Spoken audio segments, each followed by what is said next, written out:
Kita sering merasa iri saat menghadapi orang yang lebih kuat dari diri kita sendiri. Keirian membuat kita bersaing dan sulit dekat dengan orang lain. Watak apa yang tersembunyi dalam keirian? Apa akar dari keirian? Bagaimana kita bisa menghilangkan keirian ini?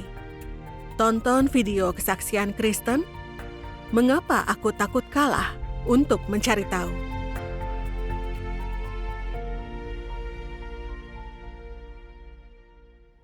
Juni 2019, aku terima pekerjaan baru Tuhan. Lalu aku mulai menyirami petobat baru. Beberapa petobat baru bersyukur setelah ku bantu. Aku merasa sangat bangga dan cocok dengan tugas ini. Aku terima satu petobat baru. Oh, Awalnya, aku menyirami dia dengan rajin. Tapi kusadari dia cepat paham dan berkembang pesat. Dan di tiap pertemuan, aku merasa pemahaman yang dia bagikan bagus. Aku rasa dia akan cepat melampauiku. Dan nantinya pemimpin akan minta dia yang menyirami dan aku tidak lagi dibutuhkan. Karenanya aku tidak mau menyirami dia dengan benar. Aku pun hanya bahas masalah eksternal. Lalu, pemimpin bertanya soal petobat baru ini. Kita butuh petugas penyiraman. Apa dia cocok untuk dibina? Aku tidak mau membinanya. Karena dia cepat paham. Aku takut dia akan jadi pemimpin dan ada di atasku. Aku berkata kepada pemimpin, aku kurang bijak. Mungkin kau bisa cari tahu lebih dalam. Saat ku dengar pemimpin berbicara dengannya, aku sangat iri dan takut. Dan aku pun sering berpikir, mungkin dia akan dibina dan dipromosikan atau menggantikanku. Lalu gereja terbagi dan dia pergi ke gereja lain. oh. Kemudian ku dengar dia jadi pemimpin gereja. Aku terkejut dengan kemajuan dia. Ku ucapkan selamat dan turut bahagia untuknya.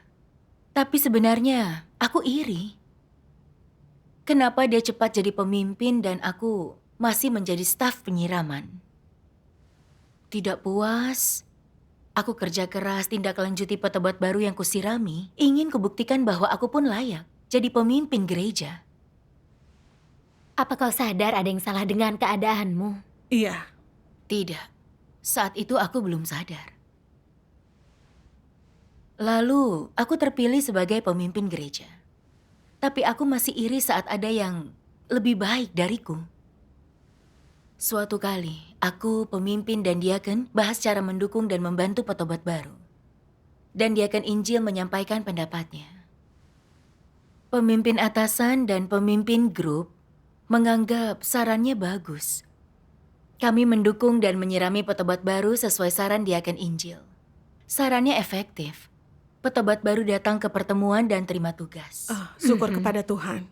Diaken Injil juga beritakan Injil secara efektif. Ini membuatku sedikit iri. Kupikir, diaken Injil berkhotbah lebih baik dariku. Aku harus meningkatkan diri dan belajar lagi.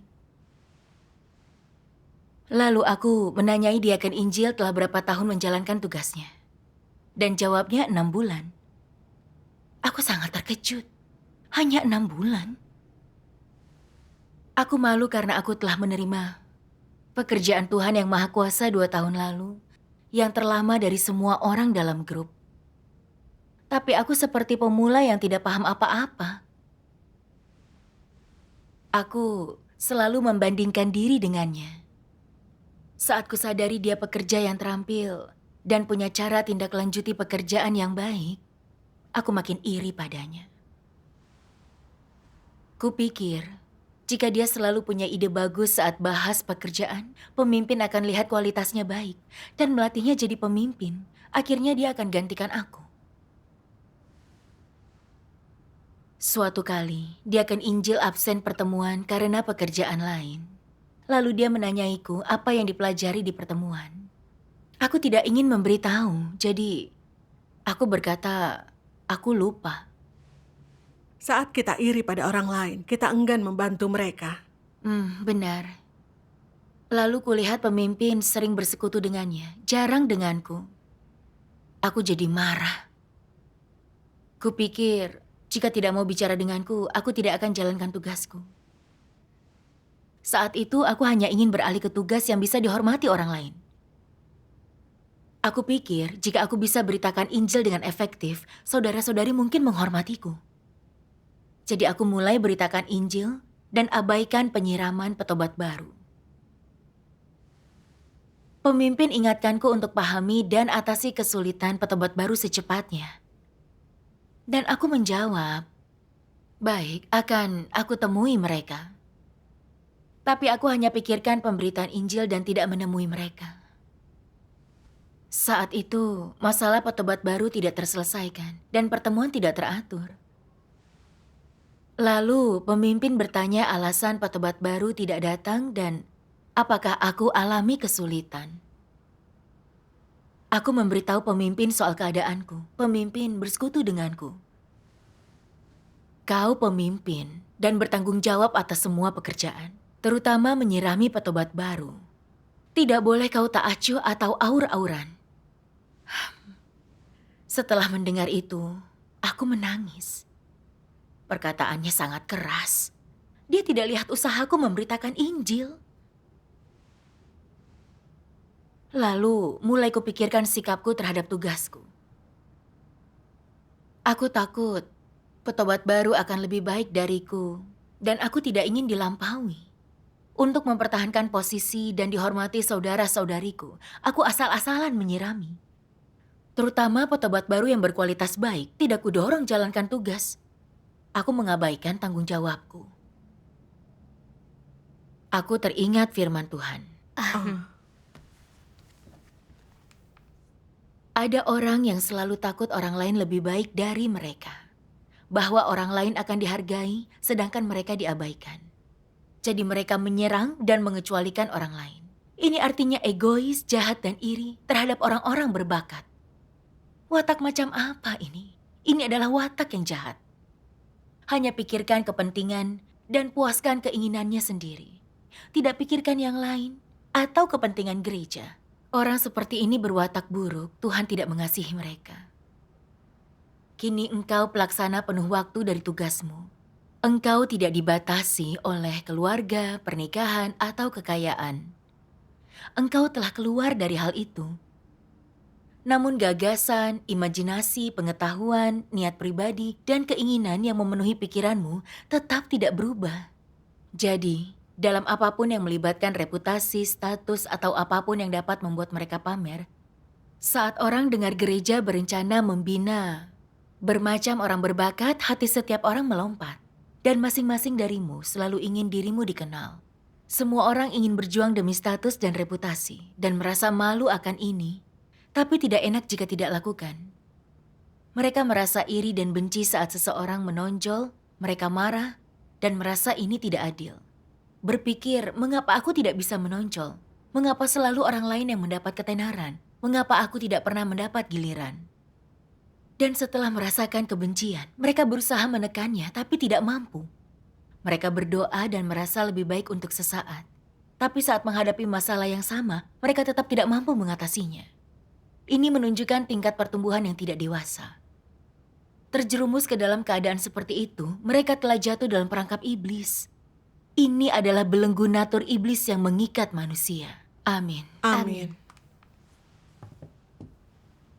Firman Tuhan justru menyingkap keadaanku. Aku benci saat orang lain lebih baik dariku. Saat aku bertemu petobat baru yang berkualitas baik, aku takut mereka melampaui dan menggantikanku. Jadi aku enggan menyirami dengan baik. Dan tidak ingin pemimpin membina mereka. Terutama saat aku bekerja dengan diaken Injil. Saat kusadari khotbahnya efektif, selalu bisa beri saran yang baik. Dan pemimpin selalu bahas pekerjaan dengannya, aku iri, membandingkan diri dengannya. Ingin pemimpin perhatikanku lewat pemberitaan Injil. Aku hanya memikirkan status dan pendapat baik orang lain. Aku mengabaikan tanggung jawabku sebagai pemimpin.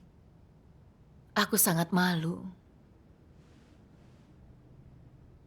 Tuhan ingin aku menyirami petobat baru agar bisa memiliki dasar dalam jalan yang benar. Tapi kuabaikan kehendak Tuhan dan hanya memikirkan reputasi dan status. Aku tidak rajin menyirami petobat baru, sehingga mereka tidak rutin datang ke pertemuan. Aku berbuat jahat.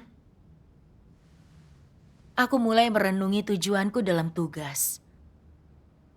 Apa aku melakukan ini demi Tuhan atau kepentinganku? Jika aku mau puaskan Tuhan dan pikirkan kepentingan gereja, aku mau latih lebih banyak orang lakukan tugas di gereja. Tapi tidak aku lakukan.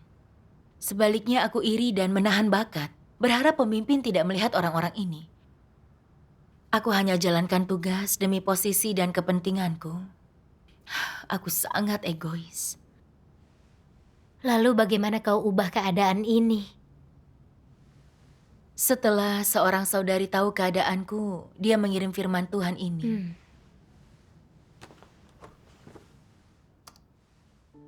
Tuhan Yang Maha Kuasa berfirman, beberapa orang percaya kepada Tuhan tetapi tidak mengejar kebenaran. Mereka selalu hidup menurut daging, selalu melekat pada kesenangan duniawi, selalu memuaskan keinginan egois mereka sendiri. Seberapapun lamanya orang semacam itu percaya kepada Tuhan, mereka tidak akan pernah masuk ke dalam kenyataan kebenaran. Inilah tanda mempermalukan Tuhan.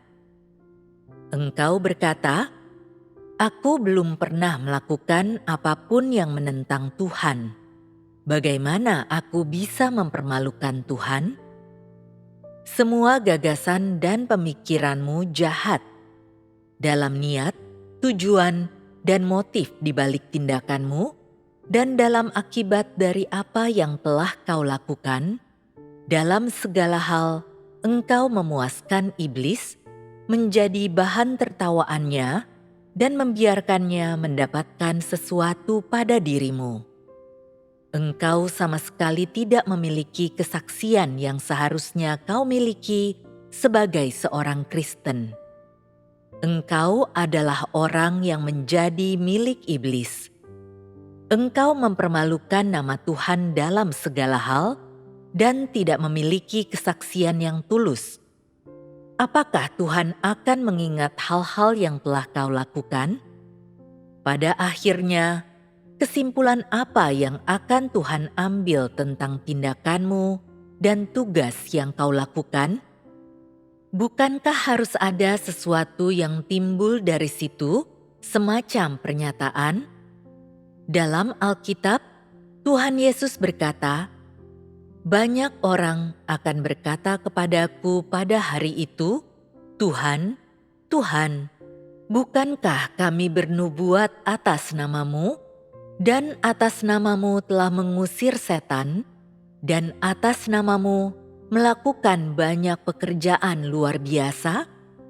Dan kemudian aku akan menyatakan kepada mereka, 'Aku tidak pernah mengenal engkau semua. Pergilah dariku, engkau semua yang melakukan kejahatan.'" Mengapa begitu banyak dari antara mereka yang berkhotbah, mengusir setan, dan melakukan banyak mukjizat dalam nama Tuhan menjadi pelaku kejahatan? Itu karena mereka tidak menerima kebenaran yang diungkapkan oleh Tuhan Yesus, tidak menaati perintah-perintah Tuhan Yesus, dan tidak mencintai kebenaran di dalam hati mereka. Mereka hanya ingin menukar pekerjaan, penderitaan, dan pengorbanan mereka bagi Tuhan dengan berkat kerajaan surga. Ini artinya bertransaksi dengan Tuhan, memanfaatkan Tuhan dan menipu Tuhan, jadi Tuhan Yesus membenci mereka dan mengutuk mereka sebagai pelaku kejahatan. Pada zaman sekarang, orang menerima penghakiman dan hajaran firman Tuhan, tetapi ada orang yang tetap mengejar reputasi dan status, selalu ingin menonjol, selalu ingin menjadi pemimpin dan pekerja, dan mendapatkan reputasi dan status. Meskipun mereka semua berkata bahwa mereka percaya kepada Tuhan dan mengikut Tuhan, serta menyangkal diri dan mengorbankan diri untuk Tuhan, mereka melaksanakan tugas mereka untuk mendapatkan ketenaran, keuntungan, dan status, dan mereka selalu memiliki rencana pribadi. Mereka tidak taat atau setia kepada Tuhan. Mereka bertindak semaunya tanpa sama sekali merenungkan diri mereka sendiri, dan karena itu mereka menjadi pelaku kejahatan. Tuhan membenci pelaku kejahatan seperti itu, dan Tuhan tidak menyelamatkan mereka. Amin.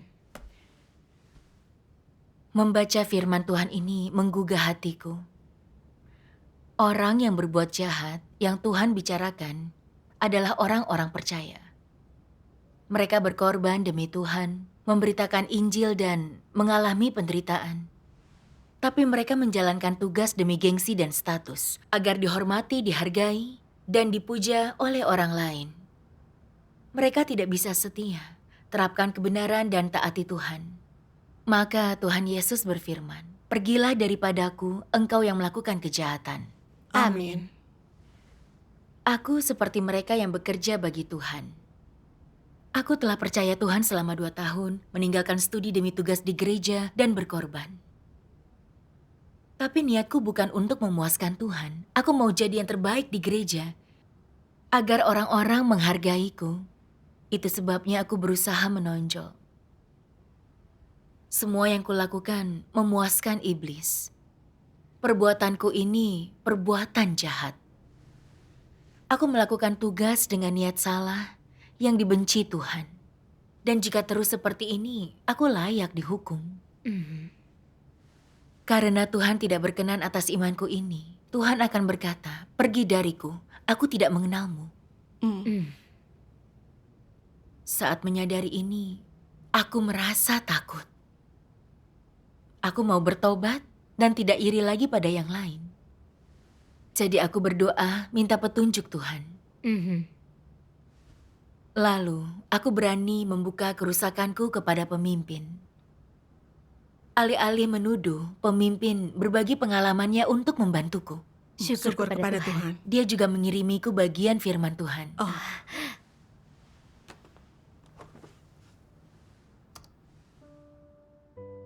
Tuhan yang Maha Kuasa berfirman, menjadi pemimpin gereja tidak hanya harus belajar menggunakan kebenaran untuk menyelesaikan masalah, tetapi juga menggunakan kebenaran untuk menemukan dan membina orang-orang berbakat yang kepadanya engkau sama sekali tidak boleh merasa iri atau menekan.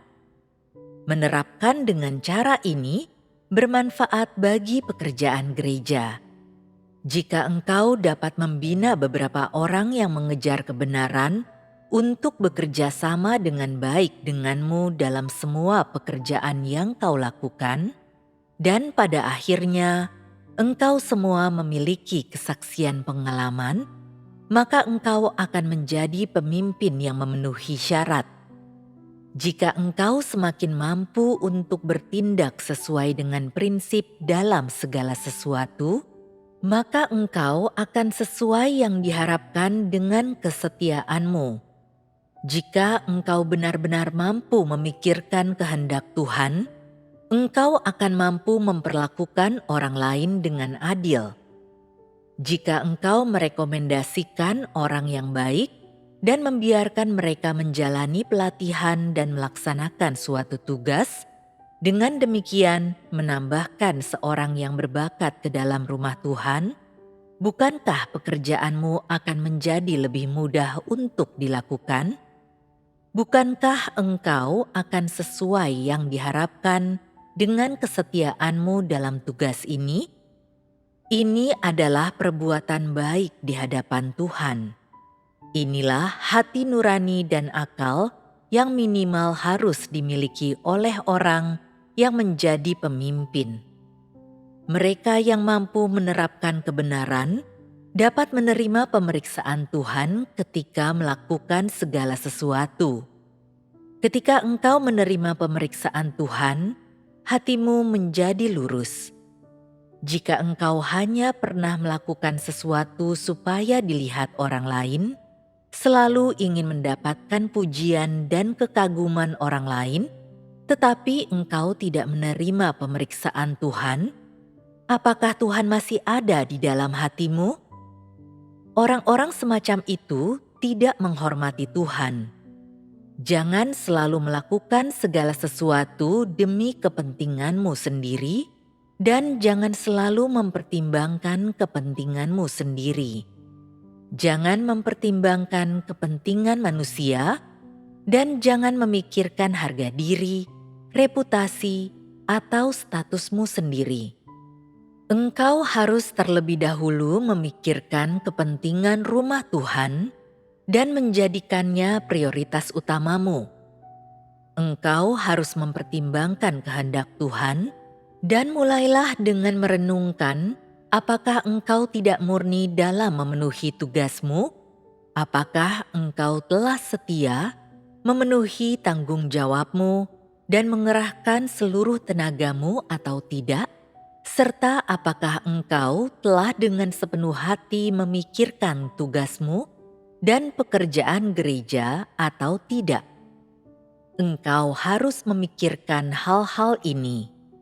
Renungkanlah hal-hal ini sesering mungkin dan pahamilah semuanya itu, maka akan menjadi lebih mudah bagimu untuk melaksanakan tugasmu dengan baik. Jika kualitasmu buruk, jika pengalamanmu dangkal, atau jika engkau tidak cakap dalam pekerjaanmu, berarti mungkin ada beberapa kesalahan atau kekurangan dalam pekerjaanmu, dan hasilnya mungkin tidak terlalu baik. Tetapi engkau telah mengerahkan upayamu yang terbaik.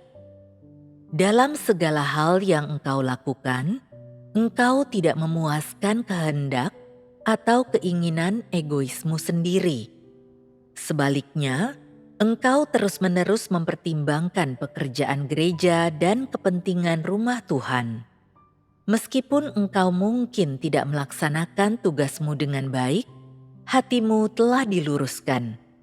Jika di atas semua ini, engkau dapat mencari kebenaran untuk menyelesaikan masalah-masalah dalam tugasmu, maka tugasmu akan memenuhi standar dan engkau akan mampu masuk ke dalam kenyataan kebenaran. Inilah artinya menjadi kesaksian. Amin. Firman Tuhan jelas menyatakan prinsip penerapan. Pikirkan kepentingan gereja lebih dulu dan utamakan pekerjaan Tuhan. Saat sikapmu benar, lebih mudah lakukan tugas dengan baik. Iya. Iya. Aku pun sadar bahwa kita mempercayai dan mengikut Tuhan bukan manusia. Jadi kita harus pertimbangkan kehendak Tuhan, bukan yang dipikirkan orang lain. Benar. Jika ingin memuaskan Tuhan dan jadi pemimpin berkualitas, aku harus tinggalkan status dan kepentingan. Membina petobat baru berbakat agar mereka dapat mulai tugas dan perbuatan baik. Dengan cara ini tugasku terpenuhi. Iya, Benar. benar. Tuhan adil bagi kita semua. Tuhan lihat apakah kita terapkan kebenaran, bukan kualitas atau status kita. Jika aku bertugas sesuai tuntutan Tuhan dan prinsip kebenaran, selalu kerja untuk keuntungan gereja, meski kualitasku buruk, Tuhan akan cerahkan dan bimbingku bertugas. Iya. Setelah memahami kehendak Tuhan, aku berdoa untuk bertobat. Dan mau tinggalkan daging, bertugas untuk puaskan Tuhan. Syukur Syukur kepada kepada Tuhan. Tuhan. Lalu, petobat baru bertambah. Pemimpin memintaku melatih lebih banyak staf penyiraman. Aku mulai cemas lagi bahwa petobat baru yang kubina akan menggantikanku dan pemimpin tidak akan lagi membinaku. Saat memikirkan ini, aku sadar untuk tidak lagi pertimbangkan citra dan status dan harus pertimbangkan kepentingan gereja. Benar. Aku berdoa dan mengingat firman Tuhan. Pemimpin gereja harus belajar menggunakan kebenaran untuk selesaikan masalah, juga untuk menemukan dan membina orang-orang berbakat. Kepadanya kau tidak boleh mengiri atau menekan. Menerapkan cara ini menguntungkan pekerjaan. Jika kau bisa bina pencari kebenaran untuk bekerja sama dengan baik dalam pekerjaan dan kau semua punya kesaksian, maka engkau akan menjadi pemimpin yang layak. Jika engkau semakin mampu bertindak sesuai dengan prinsip, artinya engkau setia. Amin. Amin. Sebagai pemimpin gereja, tanggung jawabku melatih petobat baru. Memenuhi tugas adalah tanggung jawab tiap orang yang percaya Tuhan. Jika sedikit yang kerjasama, bagaikan mobil tanpa ban, dan pekerjaan gereja tertunda. Iya, Iya. tepat. Jika aku tidak melatih orang, banyak yang menerima pekerjaan Tuhan, tidak bisa disirami tepat waktu. Jalan masuk kehidupannya akan terganggu, dan pekerjaan gereja turut terpengaruh. Iya. Iya. Lalu, aku pilih 4 petobat baru yang cepat paham, Ah, melatih mereka bergilir memimpin pertemuan. Aku juga bantu menyirami petobat baru lain. Dengan bekerja sama, aku bisa fokus pada keseluruhan pekerjaan. Dan keefektifan pekerjaan kami meningkat. syukur kepada Tuhan. Aku sangat senang lihat petobat baru berkembang dan menjalankan tugasnya. Aku merasa nyaman dan kian memahami firman Tuhan. Tuhan berfirman, jika kau rekomendasikan orang baik dan mereka dilatih dan melaksanakan suatu tugas, itu menambahkan orang berbakat ke gereja. Pekerjaanmu akan menjadi lebih mudah. Artinya engkau telah setia melaksanakan tugasmu. Ini adalah perbuatan baik di hadapan Tuhan.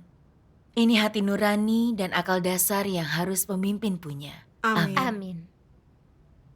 Pemahaman dan jalan masuk dalam tugas yang kumiliki ini adalah efek yang dicapai oleh firman Tuhan. Iya. Syukur kepada Tuhan. Tuhan.